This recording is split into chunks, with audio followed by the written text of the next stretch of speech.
오늘은 어린이 주일입니다. 이 세상에 있는 모든 어린이들 주님의 이름으로 축복합니다. 또 우리 어른들도 영적으로는 어린 나이일 수 있습니다.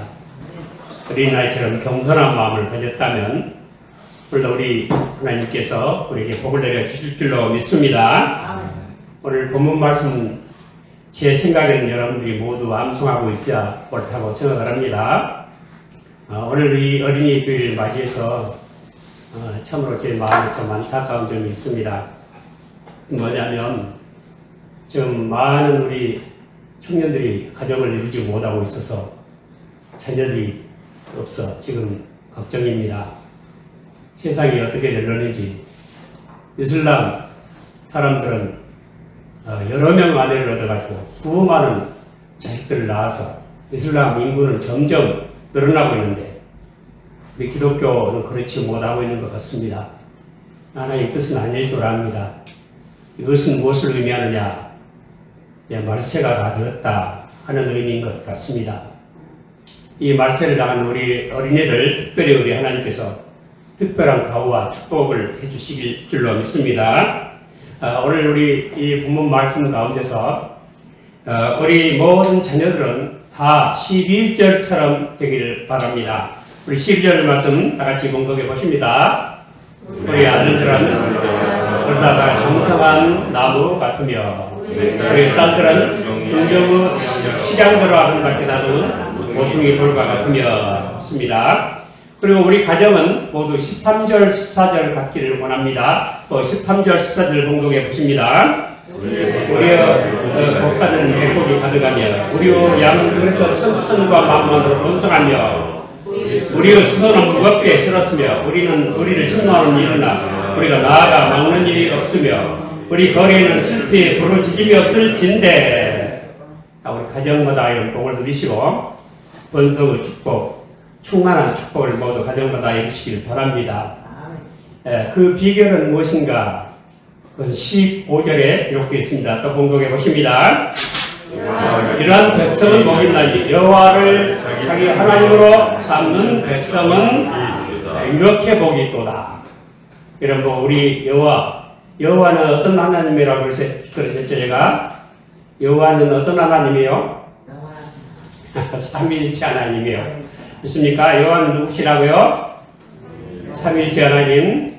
구약의 그 이사야 6장 9절 이하에 나온 말씀, 그리고 요한복음 12장 41절, 그리고 사도행전 28장 25절, 구약의 하나님 여호와는 성부 하나님이고, 신약의 요한복음의 12장 41절에 나오는 주 그 하나님은 성자 하나님이시고, 그리고 사도행전 28장에 나오는 그 하나님은 성령 하나님이시라고 성경이 분명히 가르치고 있습니다. 우리 삼위일체 하나님을 내 하나님으로 삼는 복된 백성인 줄로 우리 다 믿으시길 바랍니다.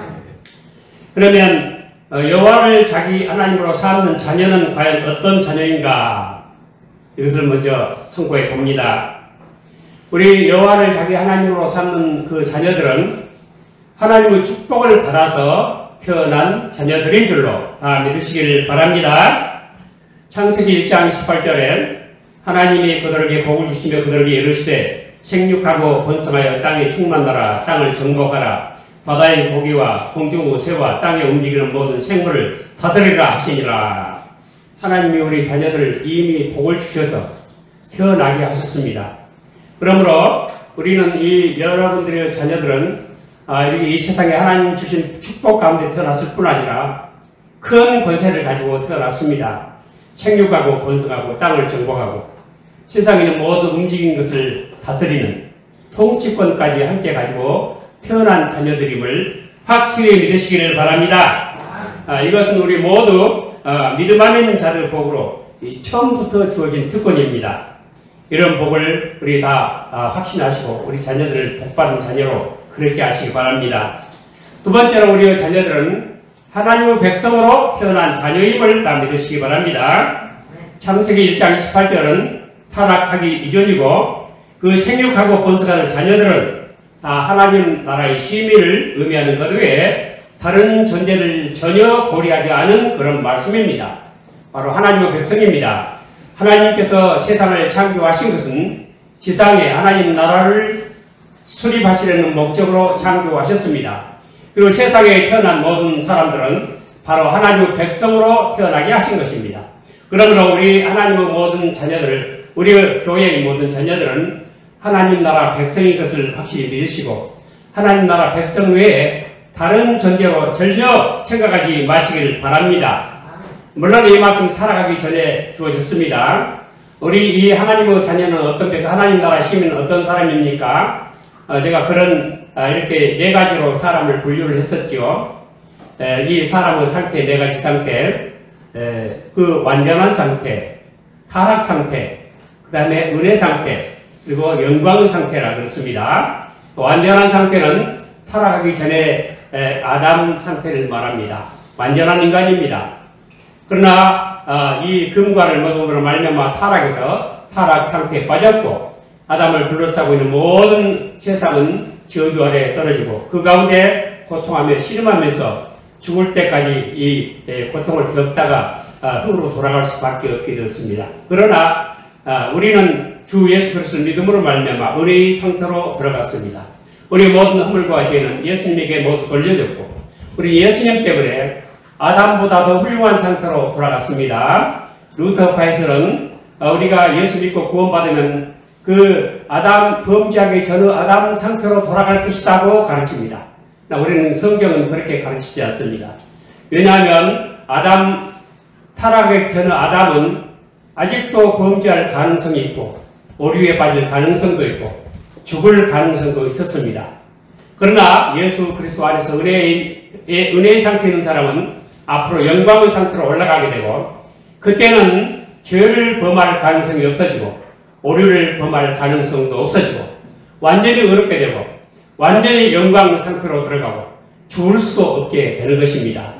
우리의 자녀들은 바로 그런 사람으로 태어났음을 모두 확신하고 우리 자녀들을 아주 소중하고 귀하게 여기시길 바랍니다. 왜냐하면 우리 하나님께서 그렇게 귀히 여기시기 때문입니다. 그렇지만 우리 이 자녀들은 그렇기 때문에 은혜의 상태에 있기 때문에 하나님 나라의 시민으로서 양육이 필요하다 했습니다. 이 하나님 나라로 이 시민으로 태어났으면 반드시 하나님 나라 법을 배워야 되고 또 그 가운데서 양육을 받아야 할 것입니다. 그래서 우리 에베소 6장 4절에도 또 아비들아 너희 자녀를 노엽게 하지 말고 오직 주의 교양과 훈계로 양육하라 했습니다. 첫째로 자녀를 노엽게 하지 말라고 했는데요.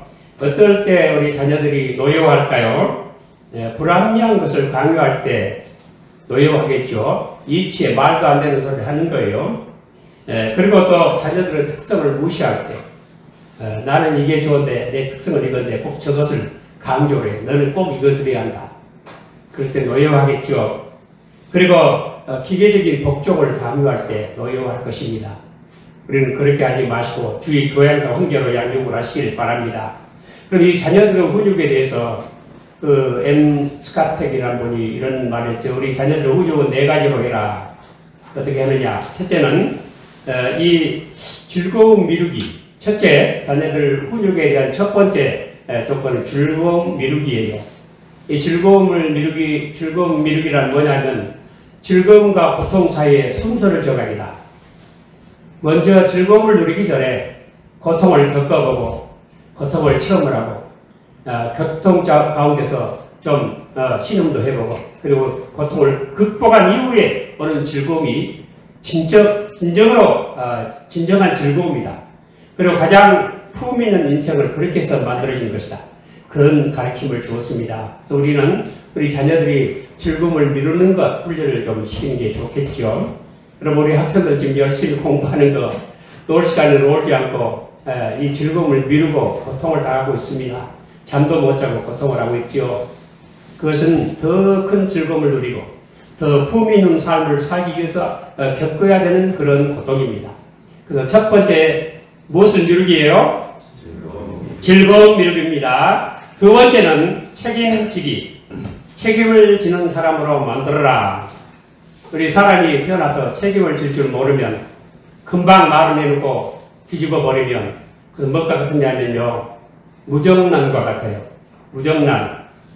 시골에서 살 때 보면은 무정란 똑같은 계란, 모습은 똑같은데 계란이 병아리가 나오질 않아요. 썩어버려요. 우리 책임을 질 줄 모르는 사람은 그런 사람입니다. 그리고 수정되지 않은 꽃과 같아요. 꽃은 아름답게 피었는데 열매를 맺지 못합니다. 책임을 질 줄 모르는 사람이 그렇습니다. 또 반드시 책임 있는 사람으로 우리 주 앞에서 가르쳐야 할 것입니다. 그리고 세 번째가 중요한데요. 진리에 대한 헌신이라 했습니다. 여러분, 진리에 대해서 헌신을 해야 됩니다. 그런데 진리에 대한 헌신에 대해서 여러 가지 말했는데 오늘 아침에 제가 우연히 보니까 지금으로부터 7년 전에 어떤 목사님이 저에게 보내주신 그 카톡으로 보내준 메시지가 딱 발견했어요. 그게 뭐냐면 만일 진리가 몽롱해지고 복음이 사람의 인기를 얻기 위해서 사회적인 선언서로 변한다면 종교로서 기독교는 종말을 구하는 것이다. 그런 말이었어요. 진리가 몽롱해졌죠. 이제 몽롱해져서 뭐가 진리인지 잘 몰라요. 그래서 아무거나 지금 아멘 병에 걸려가지고 안 하면 해야 되는데 아멘을 해요. 히브리어로 하면 로 아멘이요. 로 아멘 해야 되는데 아멘을 해요. 그것도 신성 모독이에요. 왜냐하면 아멘도 예수님의 이름이에요. 궁극적으로. 이 거짓에 대해서 아멘을 해요. 그러면 안 됩니다. 우리가 진리를 먼저 배워야 되고 거기에 대해서 헌신을 해야 됩니다. 그리고 진리에 대해서 우리가 에퀴에센스라 그런 그 영어 단어가 있잖아요. 침묵으로 방조하는 거예요. 진리가 잘못됐는데 침묵으로 방조하고 그래서 그들을 동조를 하는 거예요. 진리가 분명히 잘못됐는데 아무 말도 안 해요. 여러분, 지금 우리나라가 좀 이런 현상을 겪고 있어요. 광화문 집회에 나오지 않으면 내가 생명책에서 그 이름 지워버린다. 이명박 대통령을 찍지 않으면 생명책에서 그 이름 내가 지워버리겠다. 그게 말이 됩니까? 근데 아무 말도 안 하고 오히려 아멘한 사람, 넉 빠진 사람들이 많아요. 그래서 이게 문제예요.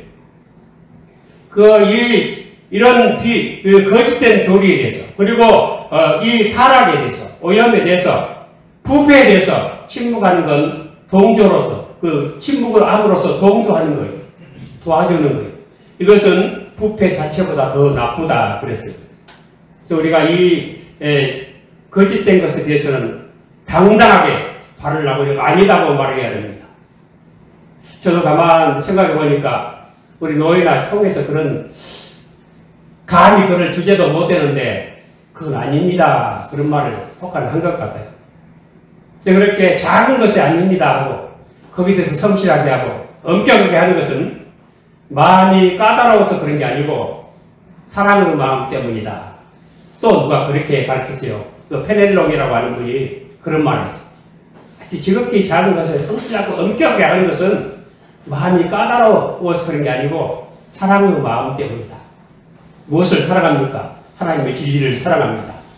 그리고 하나님의 영원하신 이 하나님에 대한 이 지식은 본래적으로 어떤 가치보다 더 숭고한 것이다. 하나님에 대한 지식이 세상에 있는 어떤 가치 있는 것보다 더 숭고하고 그리고 그 어떤 형태의 지식보다 더 숭고하고 우리 인간은 어떤 목표보다 지구로 숭고한 것이 하나님에 대한 지식이다. 바로 진리를 말하는 거예요. 이런 하나님에 대한 지식이 소홀해지고 있는 이런 때입니다. 이럴 때 우리는 참으로 이 진리에 헌신하도록 가르치는 것, 진리가 얼마나 중요한가. 이 진리가 바로 교회의 생명이다. 우리 교리가 교회의 생명이다. 그런 말을 씁니다. 교리가 지금 아주 거의 사라지고 없는 것 같아요. 그리고 사회적인 세상의 인기를 끌기 위해서 기독교가 거의 희화화되고 있어요. 그러니까 웃고 즐기고 타락할 심성을 즐겨주는 것. 이런 세상이 된 것 같아요. 근데 우리 기독교만 그런 게 아닌 것 같아요. 다른 불교 중들, 스님들이라 그러죠? 스님이라는 게 뭐나 하여튼 그분들이 하는 강의도 이렇게 들어보면 그냥 웃고 즐기는 거예요. 엊그저께 또 천주교 어떤 신부 강의도 아주 인기 있는 강의라는데 들어보니까 그냥 웃고 즐기는 거, 막 웃기는 거예요. 그래가지고 세상이 정말 타락했구나. 하나님은 이 진리는 아픈 거예요. 웃고 즐기는 것이 아니에요. 아파야 진리예요. 아파서 자기를 버려야 돼요. 그래야 발전이 있는 거예요.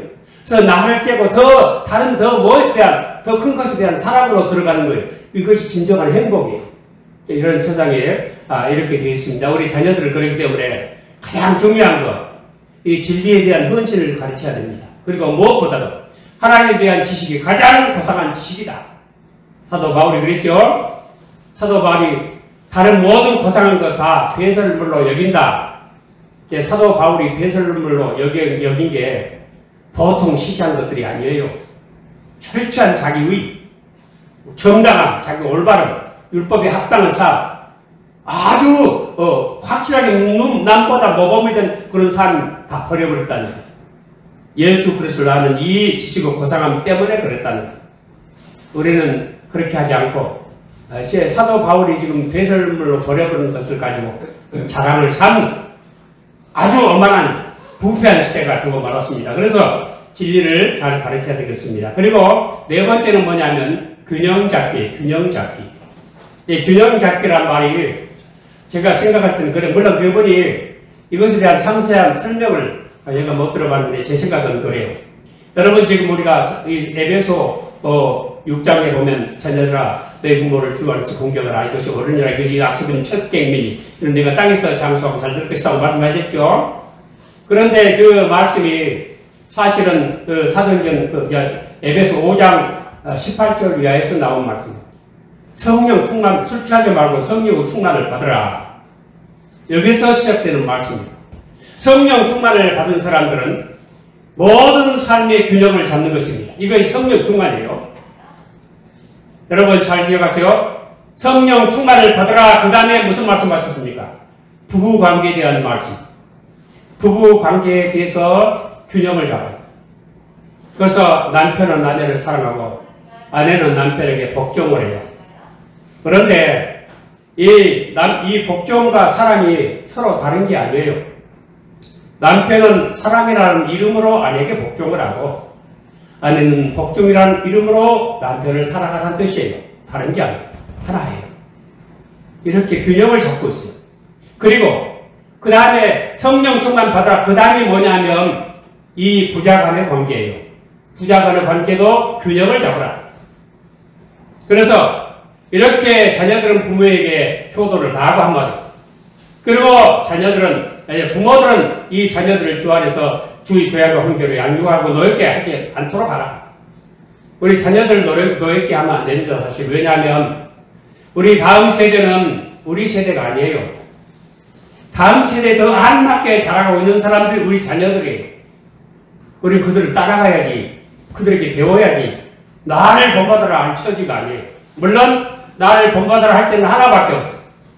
그것은 하나님의 영원히 세세토록 변함이 없는 진리 가운데 같이 서 있는 그 자체 외에는 나를 본받으라 할 것이 세상적으로는 없어요.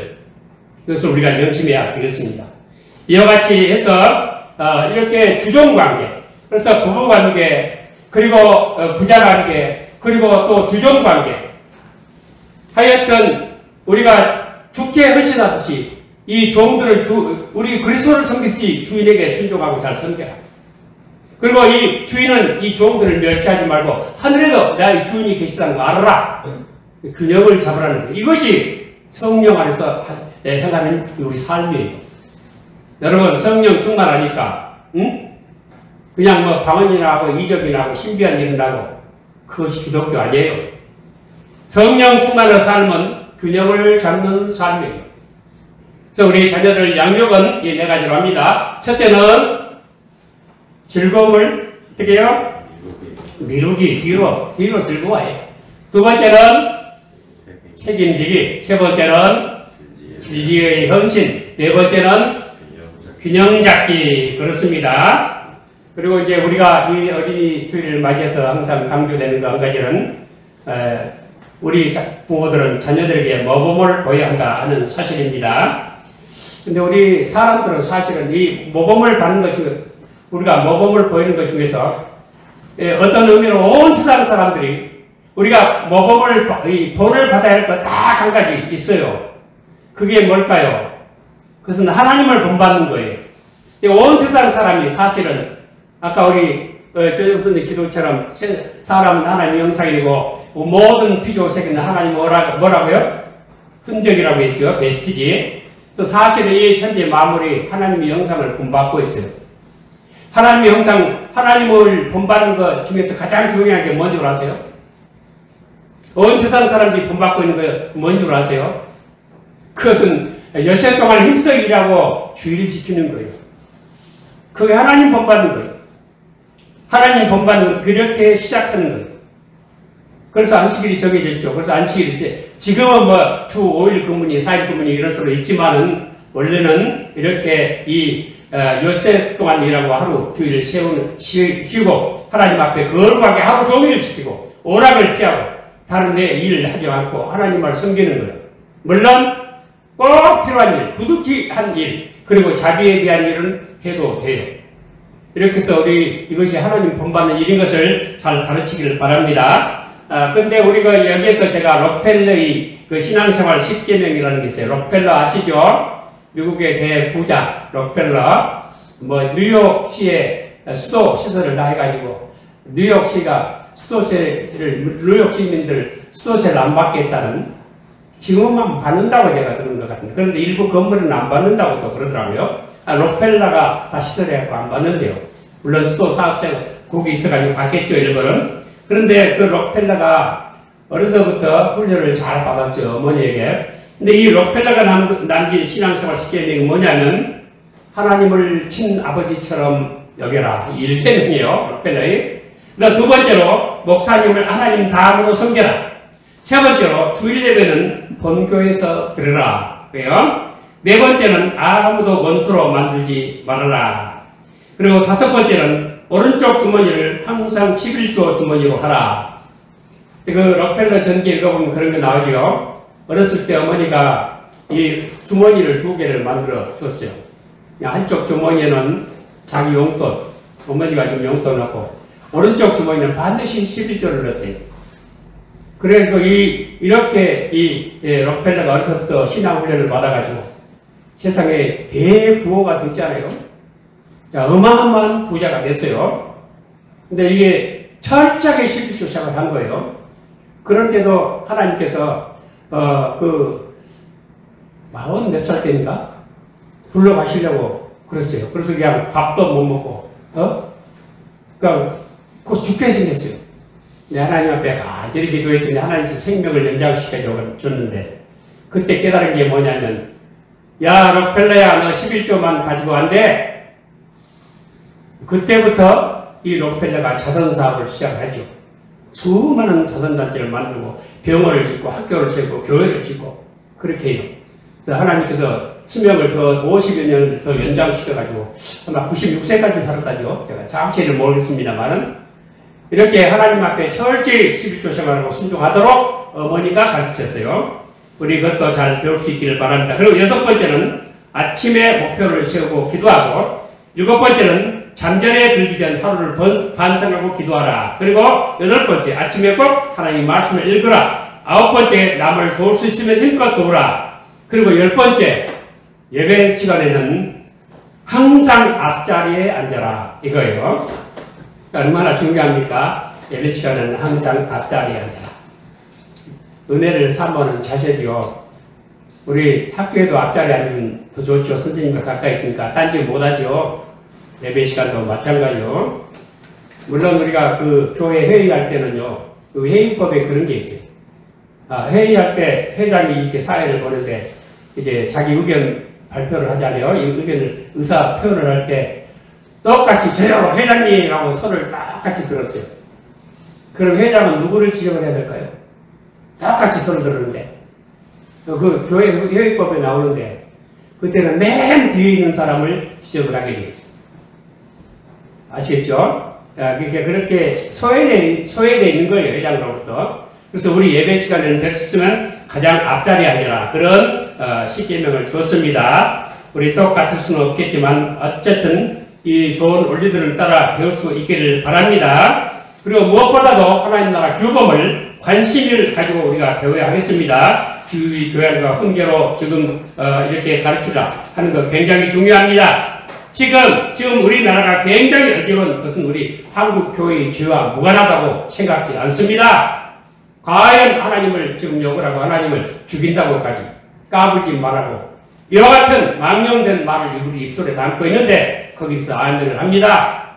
자기가 성령을 번처라고 해도 아멘을 합니다. 당장 죽이고 아니 자유성까지 다 죽인다고 해도 할 말이 없는 무서운 죄라고 나는 생각을 해요. 근데 거기에 동조를 합니다. 근데 하나님은 가만히 계십니다. 근데 하나님이 시험을 하세요. 이 하나님이 가만히 계시는 게 이게 무서운 거예요.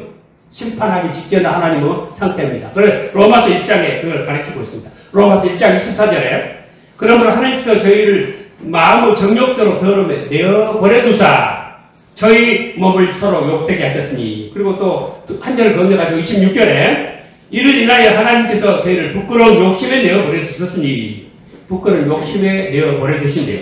그리고 28절에 또한 저희가 마음에 하나님 두기를 싫어하며 하나님께서 저희를 그 상실한 마음대로 내어버려 두사 그래서 죽을 죄에 해당하는 사형에 해당하는 죄를 짓도록 내어버려 두시는 거예요. 가만 놔두는 거예요. 한번 해봐라 그러시는 거예요.